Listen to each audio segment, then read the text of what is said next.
Rajkot Hirasar airport નામ બड़े और દર્શન છોટે।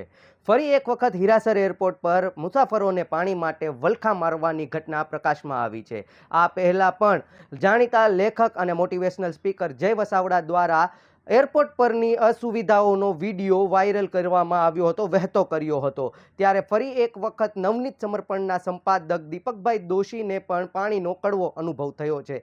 સમગ્ર મામલે શું કહે છે દીપકભાઈ દોશી, આવો જોઈએ। નમસ્તે, હું દીપક દોશી છું, સંપાદક નવનીત સમર્પણ।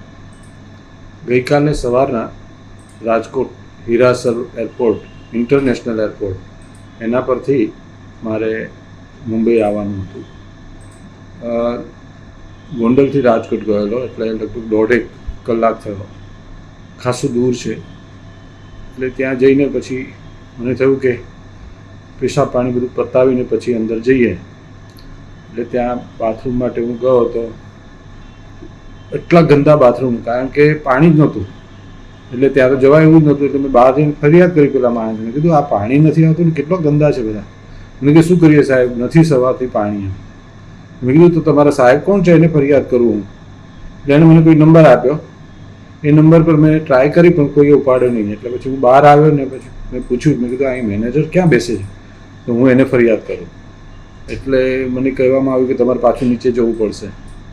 એટલે મેં કીધું હવે આનું કંઈક તો કરવું પડે। એટલે હું પાછો નીચે ગયો અને મેં હજી સિક્યુરિટી આગળ પહોંચ્યું એ પહેલાં તો સિક્યુરિટીએ કીધું કે આ તમારે ફરિયાદ કરવી હોય તો આ અમારી પાસે નંબર છે।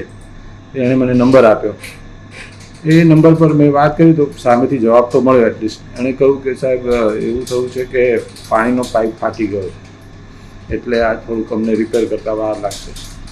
પણ હવે પાણીનો પાઇપ અવારનવાર ફાટી જતો એવું લાગે છે, કારણ કે ગઈ વખતે પણ આવો અનુભવ થયેલો। જય વસાવડાએ પણ આ પોતાનો અનુભવ મૂક્યો છે। તો આવા અનેક લોકોને અનુભવ થાય છે, તો એ લોકોએ કોઈ પર્યાય બીજો રાખવો જોઈએ કે ધારો કે ટેન્કર છે, ટેન્કર તો કોઈ પણ માણસ મૂકી શકે એમ હોય। બીજી વાત એ કે આ જે હીરાસરની વાત છે એમાં એટલું બધું અંદર છે કે ધારો કે તમારે એમ લાગે કે બહાર જઈને કંઈક પાણીની વ્યવસ્થા કરીએ, ચા પાણીની વ્યવસ્થા કરીએ તો પણ તકલીફ પડે એવું છે, આજુબાજુ બધું હેરાન છે। ત્રીજી વસ્તુ એ કે આ વસ્તુ થઈ તો હું બહાર ઊભો રહ્યો તો દરેક માણસ આવ્યો અને પછી પેલા ભાઈઓ બધા બહાર ઊભા જોયા કરે, અંદર જઈને બધા જોવે પાણી નથી આવતું એટલે પછી બહાર આવે। મેં એમને કહ્યું, મેં કીધું તમને પહેલેથી ઇન્સ્ટ્રક્શન હોય તો તમે એક બોર્ડ મૂકી શકો, લોકોને કહી શકો કે ભાઈ આવી રીતે પાણીની વ્યવસ્થા નથી થઈ શકી। તો મેં કીધું માણસો અંદર જઈને આવું બગાડે નહીં ને આટલું ગંદુ ન થાય, તો આટલી નાની વ્યવસ્થા પણ એ લોકો નથી કરતા। અને પાણી જેવી વ્યવસ્થા, જે ધારો કે પાણીની વ્યવસ્થા તો એટલી સામાન્ય વસ્તુ છે કે પરબ લોકો બાંધતા હોય છે, અને આપણે અહીંયા આટલી ઇન્ટરનેશનલ એરપોર્ટ પર જો પાણીની વ્યવસ્થા ન હોય તો શરમજનક વાત છે।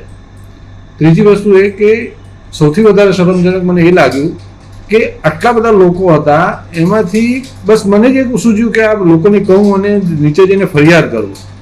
આટલા 150-200 માણસોમાંથી માત્ર આટલા એક માણસ આવું કરે, એના લીધે શું થાય છે કે લોકોની સત્તાધીશોને પણ એમ લાગે છે કે લોકો તો બોલ્યા કરે, અને લોકોને એમ થાય કે આ લોકો કોઈ દિવસ સાંભળવાના નથી।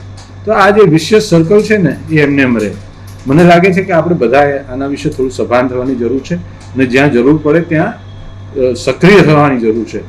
તો આ મારો એક મુદ્દો તમારી સામે રજૂ કર્યો। આભાર।